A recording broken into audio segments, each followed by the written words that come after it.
Prezident İlham Əliyev və 1-ci xanım Mehriban Əliyeva Yeni Şuşa məscidində tikinti işlərinin gedişi ilə tanış olublar.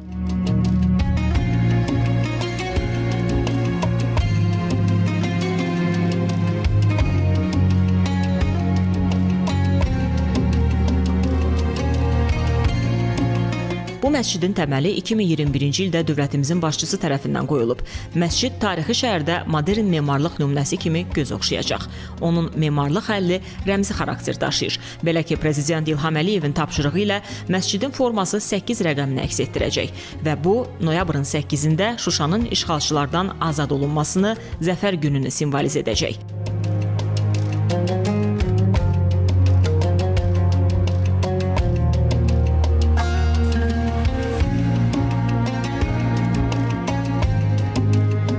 Məscidin 2 minarəsi isə 11 rəqəmini əks etdirəcək. Bu, Şuşanın və Qarabağın işğaldan 11-ci ayda azad edilməsinin rəmzidir.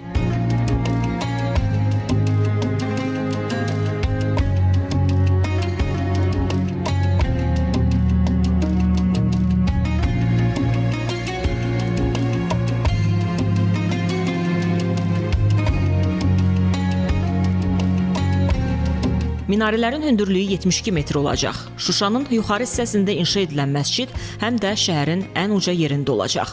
Məscidin layihələndirilməsini Azərbaycanlı və İtaliyalı memarlar birgə həyata keçiriblər.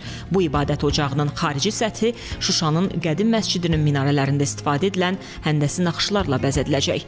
Hazırda ərazidə dəmir beton, metal konstruksiya və elektrik işləri davam etdirilir.